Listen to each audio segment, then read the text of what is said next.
station. It is Monday, April 6th, 2026, 6 p.m. Mountain, and it is time for the weekly roundup. First, please be sure to join us next week on the 13th. We are going to be having Professor Charlie Hunt on the station, and looking forward to that. So please take a look. It was obviously Easter this past weekend. Happy Easter, everyone. He is risen, and we have Roger here. Let me bring Roger on the stage. Oh, hey. Hey, Roger. Hey. Greetings. Happy Monday. Yeah, happy Monday. Well, the patient is home and tucked in, so. Well, that's good. I'm glad to hear it. Your wife was getting some light surgery done.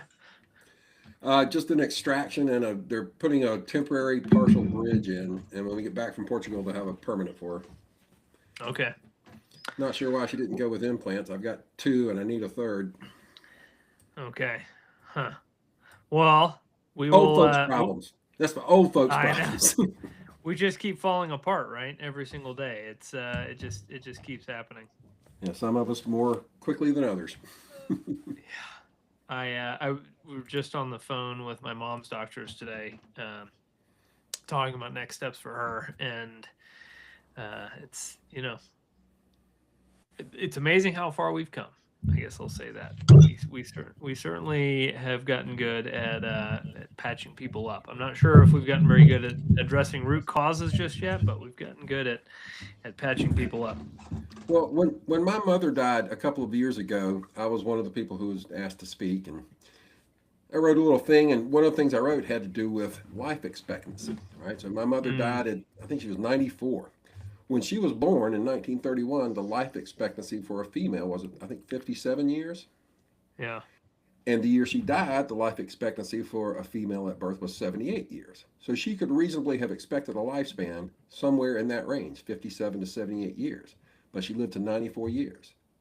That, my friends, is a successful life. In evolutionary biology terms, that is a success. She made the right decision at the right time often enough to beat the odds and live to 94. It's funny talking about life expectancy, because I think basically this decade is the first decade where the average life expectancy of an American has gone down. Yep. It also, Zoomers are the first generation to have lower test scores essentially on any metric of all prior generations. So basically every generation up until Gen Z, we've gotten smarter every generation. And now with Gen Z, that has started to decline. And a lot of people are specifically blaming screens. It is not, there's a lot of potential different explanations, but the researchers seem to be just saying, it's about screens in the classroom, and it doesn't matter if you stamp education on it, if you've got it sandboxed.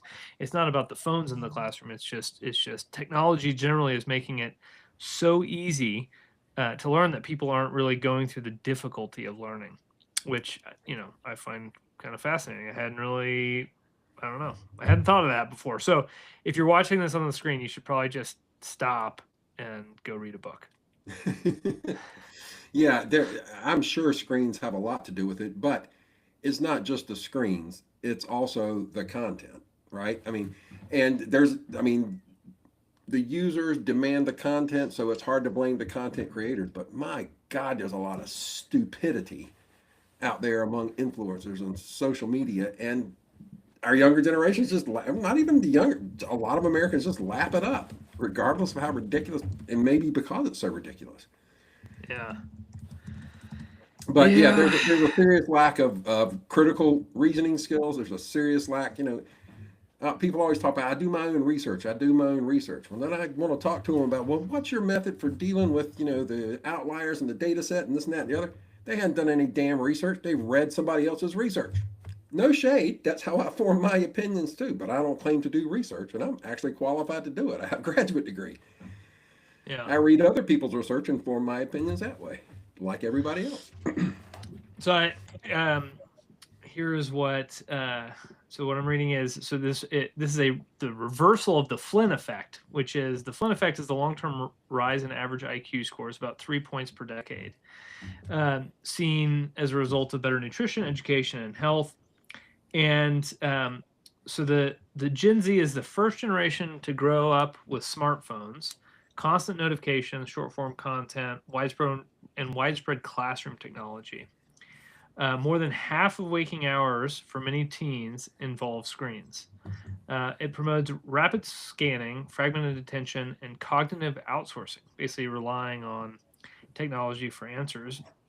And studies show a very strong correlation to country school with higher daily computer use in education, seeing significantly lower performance. Screens appear to reduce opportunities for effortful, sustained thinking. So and this is kind of what I was saying was, I mean, the content does matter, but it's also just the ease at which you can find answers, right? Like you have to struggle to grow. Really, is kind of what I was getting at. It seems like Gen Z is struggling less. I sent some articles about this around in my family chat because I have 9 nieces and nephews who are Zoomers and Alpha, and my brother who's a educator, my sister is an educator, my sister-in-law is an educator, and it seems like it is well documented, but they don't really have a solution, right? But the solution to me seems pretty clear. So it's just like get tech out of the classrooms, but it seems like the administrators are unwilling to bite the bullet. I've also been seeing talk about some of these AI driven security systems for police departments, right? Flock, I think, is one of them. That's been Flock. Yeah, and it's just like these these cities or counties or school districts or whatever. They just they get sold on something, and then they're just they've then expended however many tens or hundreds of thousands of dollars, and it's like, oh my gosh, what are we doing? It really is I guess all technology is a double-edged sword, but man, it seems like a big one. We do have about cities pulling Flock out. They thought it was a good idea at the time, but they're ripping it out now, just eating the cost. Well, that gives me hope. We've got somebody asking a question. We got Jamal Thomas. What's y'all's view on maybe creating an Article the First campaign? It already passed Congress. It just needs more states to ratify. So great question. And the problem with Article the First is that it, as it's currently written, only sets a maximum number of representatives, and this is due to a more getting switched to a less. And I will bring up the text of it, actually, maybe I can find that article. But the way that the amendment is currently written, it basically is.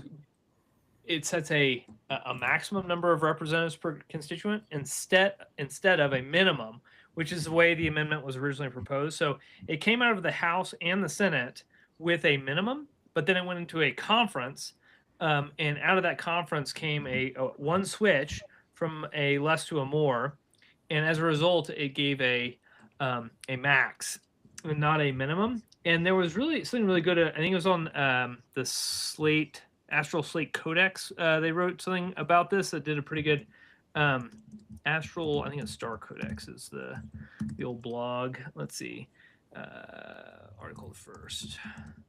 I'll see if I can they find refer this. to it as a Scrivener's error. Yeah, exactly. But I'm thinking somebody from some pre-MAGA was back there and did it on purpose. Well, you know who it was? It was Senator Ellsworth from Connecticut. I mean, so when I look at all of this, like Connecticut was all over this. They stood to benefit from having a smaller house because they're a small state. They were never going to benefit from a large house, and I think they killed it. That's my belief, but I could be wrong.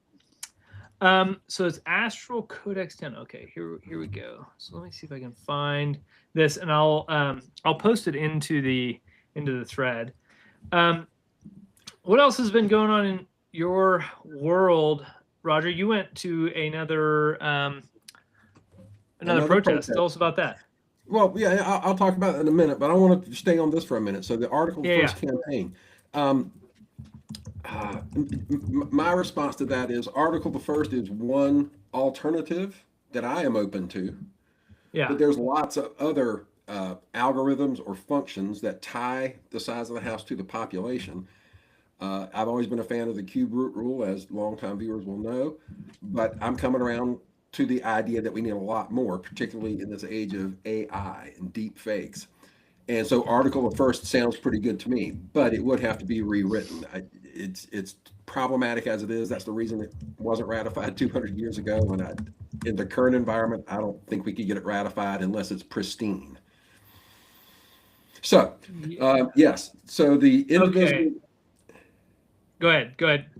Indivisible group here in Burlington has really just kind of gotten spun up. There weren't any No Kings protests prior to March 28th in the town of Burlington. I was going elsewhere. But another accountant here in town was out there on the street Thursday. She's one of the organizers.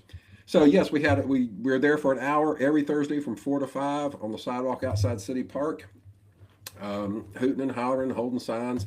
And I'm walking up and down the line talking to everybody who will stand still long enough to listen to me.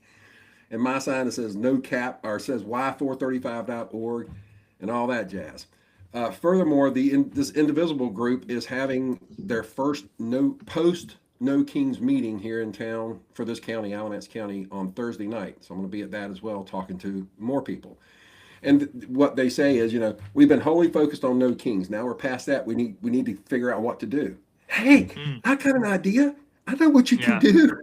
So I'm going to be preaching Thursday night if they'll let me. Nice. Well, I just posted a link to this good article from Astral Codex 10, Scott Alexander. I think actually it was a guest article on his Substack. But there's, if you go down to a troublesome typo, it kind of lays out the problem with that amendment as it was passed. So just to frame the history one more time. So we've got, the 12 proposed amendments, what became the Bill of Rights. The first proposed amendment went into conference, and they changed a less to a more. So it used to say there shall not be less than 200 representatives, nor less than one representative for every 50,000 people. And they changed that second less to a more.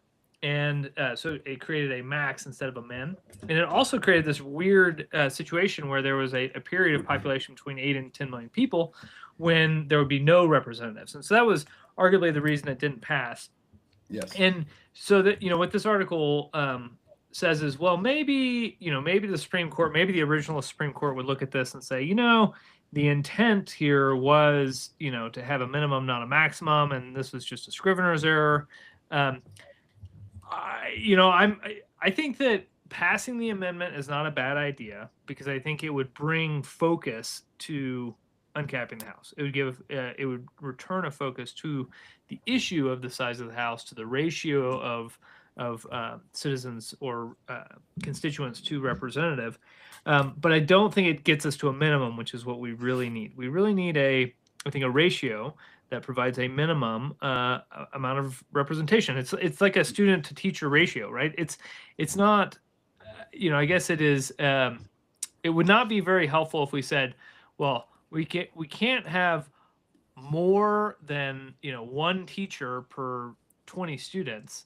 It's like, okay, well, that's not all that useful. What we really need to say is there shall be, we need no less than one teacher per 20 students, or 2 teachers per 30 students. We need that minimum ratio in order to kind of guide the representation. And I think that really gets us back to this, kind of the education problem, right? The education issue that we were just talking about. Education was meant to happen in representation. Representation is education. It was one of the original pathways for education, and it's been had its wings clipped since World War II. And so, although we've had all these rises in technology and these different advancements in healthcare, again, we're not addressing the root cause issue. And I think here the root cause issue, obviously, that we talk about the most is representation in the House, but we see the follow-on effects in all sorts of professions. I certainly do. You see, professionals who are, getting burned out as they see kind of double standards happening across the country. And but to your question, Jamal, and love it. Keep them coming. Yeah, I'd support it. I don't know that I'm gonna spend a bunch of my time and treasure on Article the First, but I would never spend any time opposing it. I guess is that kind of where you are, Roger? Yeah, I feel like the juice isn't worth the squeeze in this case. Yeah.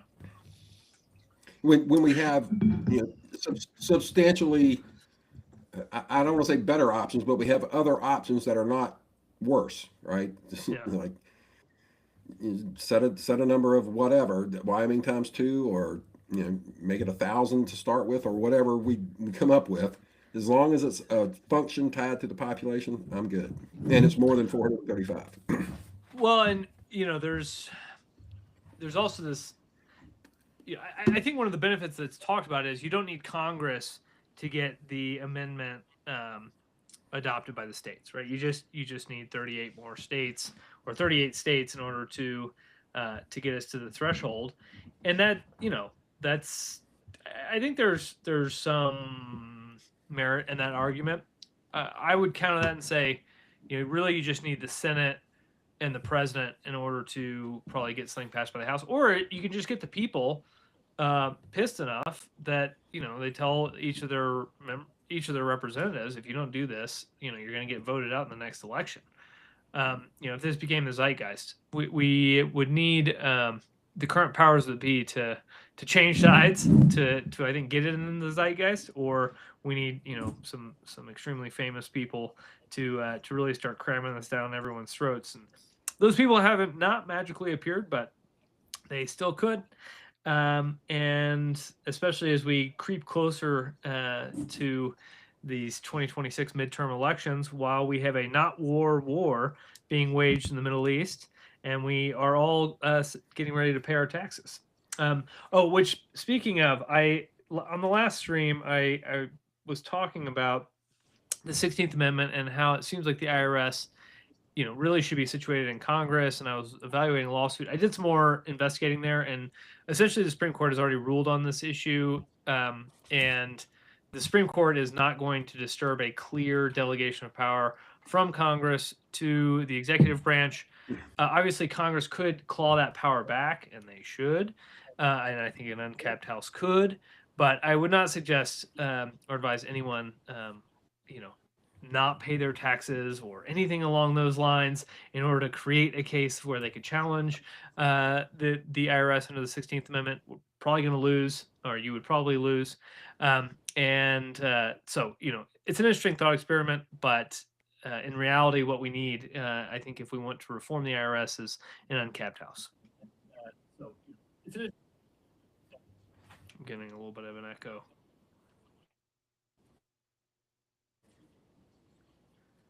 Roger, can you hear me? No? Yes? I can. There was a substantial static event in your last delivery at the beginning, but I can hear you fine. Okay. Well, just to rephrase one more time, everyone, probably you should pay your taxes, even if you're disgruntled, because the 16th Amendment has been upheld by the U.S. Supreme Court on multiple occasions, and certainly don't want to set anyone astray. The proper way to reform the IRS is by uncapping the House and getting our uncapped House to wrangle our tax collection processes and spending. So, however, if you can stand the pain, file for a 6-month extension and withhold payment as long as you can afford to stand the pain of the interest and the penalty. and deny them the cash for as long as you can. That's my plan. Having Okay. having said that, I don't owe very much because I have health marketplace health care, Yeah. and I generally don't take my premium credit. I let it build up all year, so I don't have to pay any taxes. So, Um, news of the week. Well, we are still in not war with Iran. Trump used his Easter festivities to talk about war with Iran next to the Easter Bunny, which was like the most weird, demented. I don't know. It felt like I was in a bad sitcom, or I don't. Yeah, I assume you saw that. no, Oh my I as you've heard me mention before, I refuse to give that son of a bitch my attention, Yeah. or Okay. any of them for that matter. I will read what's said, I will see clips and highlights, but I will not watch the whole thing, and I will not watch it live. I will not give them my attention. Yeah. Well, I didn't watch it live. I just saw clips and photos, and I don't know. It's just so weird to see a president talking about not war next to a puppet. I don't know. It was very Well, weird. and then contradicting himself 3 sentences later. It's just Oh. it's embarrassing. It's just Well, fucking. You have you yeah. ever seen Letterkenny? Have you seen the show Letterkenny? No. Oh, I highly recommend it. It's a low budget thing about a town in Canada, and it's a rural thing, and it's just the weirdest goofy humor. But there's a minor league hockey team in there. The coach constantly walks in the locker room, kicks the can, and says, "It's fucking embarrassing." It's like his repeated line. Uh-huh. Well, on Anyway, a less Letterkenny's embarrassing funny. note, the U.S. did successfully retrieve a couple airmen that were shot down in Iran. So happy to see that. It's always Yes, good. and did you hear how our Secretary of, what does he call himself? Secretary of War, how he characterized it? No. Oh, you're gonna love this. He says this airman was shot down on Friday, on Good Friday. He hid in a cave for 3 days, and on Easter Sunday he ascended into the heavens. It's like he's Jesus or something. That's how Hegseth is characterizing this. It's embarrassing. Yeah. Well, the other really embarrassing thing is, so they have not sought or received a congressional declaration of war. So they're, continuing under the 1970s War Powers Act, which requires them to notify Congress of military incursion within 60 days. But generally, when they do so, we haven't had a declaration of war since World War II. Yep. Generally, when they do so, they don't call it war, right? They call it a conflict, a military action, limited military action, blah blah blah. They went and got another congressional authorization of the AUMF, in the whole Iraq Afghanistan saga. But the powers that be were careful not to characterize it as a war, because if you characterize it as a war, it's like, well, where's your declaration from Congress?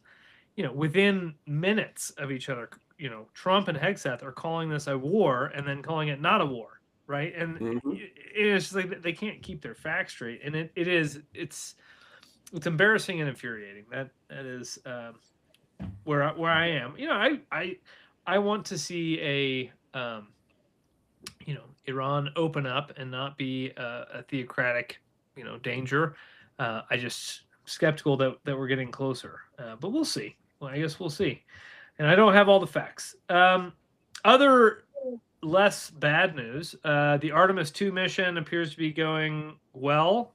We had liftoff since our last meeting, and they are nearing the moon for a historic lunar flyby, the furthest humans have ever traveled from Earth in decades, and I think it's actually the furthest into deep space any human has been. So theoretically, we will be getting some interesting photos and videos back from that mission here soon. The other piece of news that I think is actually a little bit... I'm going back to remember one of those astronauts. Well, one of those astronauts, Christina Koch. Yeah. She went to the same high school I did in North Carolina before she went to NC State. Nice. high school. That's my memory. I'm trying to get Chat GPT up now to verify. Huh. Very cool. Um, Now she was well after me. I'm an old man. yeah. I'm too old to be. Is she related to the Koch family, like the Koch brothers industries? I have no idea. I kind of doubt it, but I don't really know. Her name's spelled the same, but other than that. The last piece of news I wanted to talk about, which why not high school? Really, your alma mater. Yeah, go Vikings. I mean, y'all are basically related. So Roger Scott, almost astronaut. Yeah, I love it.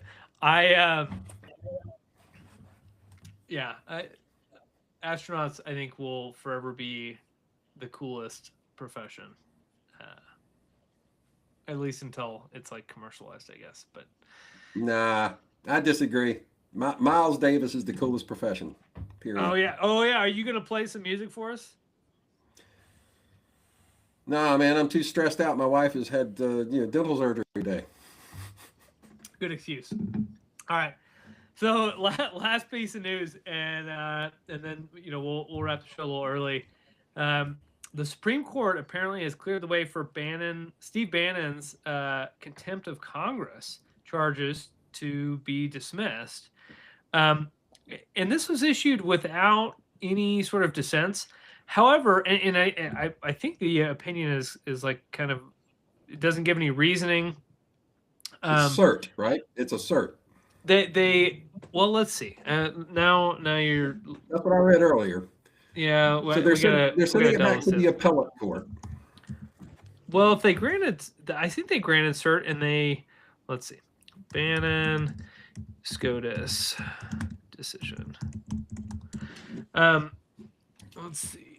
Okay, here's SCOTUS blog. Court allows Steve Bannon to move forward on dismissal of criminal charges against him. Okay.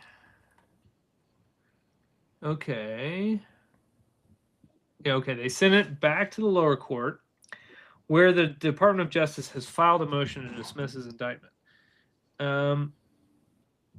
Interesting. So yeah, the Supreme Court didn't help him out the first time when he appealed the conviction. So I'm not surprised the Supreme Court, is not going to actually overturn his conviction. But they're certainly, as the article said, creating a pathway. Okay, so Bannon, I'm reading from the SCOTUS blog. Bannon, after he refused to comply with a subpoena from the House Select Committee to investigate the January 6th attack at the U.S. Capitol, was convicted of violating a federal law that makes it a crime to willfully fail to respond to a congressional subpoena. He was sentenced to and served 4 months in prison. The U.S. Court of Appeals for the District of Columbia Circuit upheld Bannon's sentence. It rejected his argument that his failure to comply with the subpoena was not willful, as the statute requires, because he was acting at his attorney's advice and not in bad faith. Writing for the court, Judge Bradley Garcia said the D.C. Circuit had squarely held that willfully means only that the defendant deliberately and intentionally refused to comply with a congressional subpoena, and that this exact advice of counsel defense is no defense at all. Bannon came to the Supreme Court in October, asking the justices to take up his appeal. In its brief responding to Bannon's petition, the Trump administration on February 9th urged the court to invalidate the D.C. Circuit's ruling and send the case back to the lower court so that the district court could grant a motion to dismiss Bannon's indictment, which the government had filed that same day. On Monday morning, the Supreme Court did just that. Bannon's case was not the only one to return to the lower courts in light of the motion to dismiss. Okay, so I don't know that this really reaches like the merits of the violation of a congressional subpoena. Let's see. Where's the actual?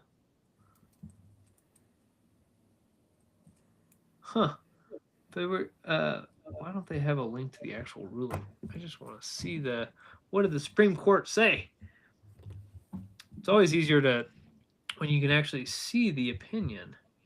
Steve Bannon, let's go to this opinion. Only a lawyer would say it's easier to understand when you can actually read the opinion. The rest of us would disagree. Yeah, I mean that's fine. It's just that otherwise, it is you're just reading what other people have written about what they wrote, and Yeah, people who understand it. I guess so. Okay, here we go. Former federal prosecutors, people like that, Ellie Honig or Mueller, she wrote, or whoever these people are. Ari Melber, he understands this Petition stuff. granted. Okay, so I don't think they actually wrote an opinion. Let's see, what's the petition? It says petition granted, judgment vacated, and case remanded for further consideration of in light of the pending motion to dismiss the indictment. So when I first read this, I was concerned that the Supreme Court was basically saying congressional subpoenas are not, don't have the teeth that I know and believe that they do. And that does not appear to be what the Supreme Court did here. Basically, the Supreme Court said, the parties are in agreement, essentially, right? The government has changed its position and now no longer wants to indict him. So SCOTUS just kick it back. And it looks like that's what they did. I'm looking, Yep. I'm just going to show this to you. Let's see, can I share? Yes, I can. Another attempt to rewrite history. It will fail. Yeah, I just want to I want to share this to you. So this is from this is like the docket. So you can see here he files the petition for writ of certiorari, waiver, and then they file some motions, an amicus brief from the state of Iowa, the brief of the U.S., a reply filed by Bannon. And then you see here, and it just says petition granted, and all it gives is this very brief information. It doesn't actually provide any sort of opinion. There's no dissent. So to me, that's usually you're reading Supreme Court opinions. This appears to be kind of a cursory. I mean, it's not even a. It's a dodge. It's a freaking dodge. It's something, and maybe it's just not uploaded yet. So I'm gonna keep my eyes on this, and I may have some updates with it for everyone next month or next week. But this is really important because it is important, I think, that Congress have very full-throated investigatory powers. I think it is very important that a failure to comply with a congressional subpoena by either side, Bannon or the Clintons, right, is kind of treated equally seriously by the courts. And well, let me ask you a question about this then. How do you feel about Steve? How you feel about Steve Mnuchin defying the congressional subpoena that told him he had to hand over Trump's tax records when Chairman Neal of the House Appropriations Committee sent him a subpoena for Trump's tax records, and he did not send them over? What should have happened there? Well, I mean, in an uncapped House, if I was a legislator in the uncapped House, I would put in the budget for a jail to be reopened in the basement of the Capitol. Inherent contempt. Yeah, I was screaming it from the rooftops at the time. It's bright letter law. If you read that law, it's as plain as can be. He had no basis for denying that subpoena, but he did it and got away with it, and pisses me off to this day. Yeah, I think that if anyone flouts a congressional subpoena, they should be punished by the legislature. I think that the legislature should have a jail where they can basically jail that person until they can pass them off to basically if they want to hand that off to a DOJ attorney, fine. I think otherwise, there should be a mechanism for a congressional attorney to prosecute them in court. I think you still have to go to the courts to ultimately maybe create findings of fact that allow people. But it certainly was the case in the early Congresses that it was the legislatures who ended up jailing people. They had a jail cell under the houses or the capitals, and they jailed people who were in contempt of Congress. And those were the most feared branches, right? I mean, this kind of goes back to what we talk about all the time is the Congress was meant to be the most powerful branch, and the fact that they're not the most powerful branch anymore is the problem. Is a damning indictment of our society. Yeah. Yep. It is indeed. It is indeed. So more to come on that. And let's see. But yes, I'm with you on inherent contempt. I think it wouldn't take more than 2 or 3 of those. And as far as handing them over to the DOJ, fuck that. This DOJ, no way. I'll keep them in the cellar of the basement until they comply or they're convicted in a court of law and sent to federal. I wouldn't hand anybody to the DOJ at this point. Well, yeah, I mean, I think that's fair. I think different Congresses could take different approaches, I guess would be my thought. It depends. They should have, I mean, I think Congress does have the ability to delegate some responsibilities, especially executive, like functions, like prosecuting criminals. Or collecting taxes. Or collecting taxes, but they don't have to. They certainly don't have to, and I would encourage them not to. I think less delegation, creates that separation of powers that we really need, and it also seems clear that the powers that be want to keep that power centralized. So I think it's our job and our responsibility to do the opposite. Pretty simple. Mm-hmm. Well, we started this conversation talking about the expectations of the latest generation, the latest cohort, how those expectations are lower in terms of education and lifespan and just material wealth, that sort of all that stuff. It's not going to get better until we uncap the House, and in a big way. Yeah. It is like so many things. You've heard me say it probably 1,000 times. Whatever particular governmental reform you support, the odds of success increase when we uncap the House. But it's more than just governmental reforms at this point, right? It's stuff like you were talking about, the diminished expectations of our youngest citizens. Right. That's unacceptable. That is un-American. Yeah. Well, and you have people in the all over the Epstein files who are still running around free. So, yep. I mean, the only person in jail because of that is a woman. Yeah. The only one. That's crazy. Yeah. And maybe, let's see. Roger, maybe we need to when you get back from Portugal, maybe we need to do a deep dive. Okay, you can do it from there. That's fine. We got technology. On top of everything else, the high temperatures when I'm going to be there are going to be in the 70s, the low 70s. That's the average, right? And here it'll be much, much warmer. And I'm thinking to myself, do I really want to come back? Yeah. Well, regardless of whether you're doing it from Portugal or from North Carolina, I think we should consider doing, maybe a deep dive on who should be in prison, right?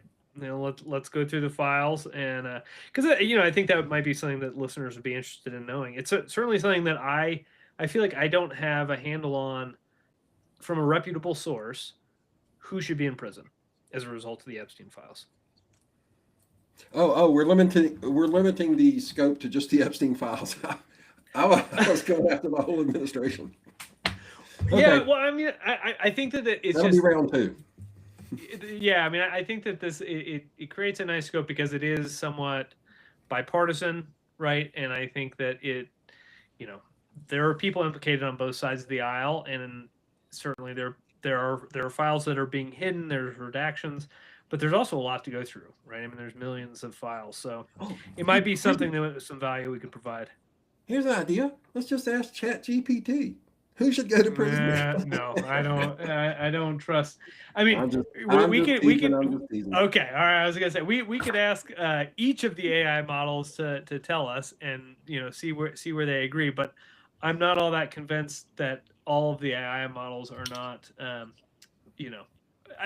They don't seem to have the people's interests at heart. But maybe I could be wrong. Okay. All right. We'll put that on the schedule. Maybe we'll tack that onto the annual meeting. We'll carve out a couple hours that afternoon to dig through it. Yeah, there you go. Okay. Well, I don't think are we going to see you next week? Or you're traveling, right? So we're not seeing you. Well, I'll be at my sister's house before she drives me back to the hotel right next to the airport because I fly early the next morning. Okay.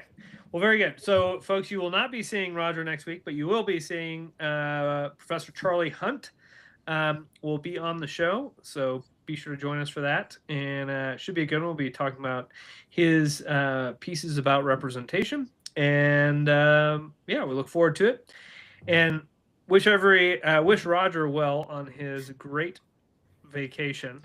I'm imagining Chevy Chase going to Portugal, but I know you're not that funny. No, no, I'm not that funny. We actually have 2 stops though, right? Because we're going to be in California for a week first, celebrating my daughter's wedding, which happened a couple of years ago, but it was overseas, and now we're all going to celebrate it. So next Monday, Monday the 20th, I'll be in California the night before flying to Portugal. I may be able to join you then. We'll see. Okay, sounds good. Well, Roger, as always, great to speak with you. Peace, love, and representation. Absolutely. That's for you, Jeff. All right. And have I'll a good one. On the streets on Thursday. All right.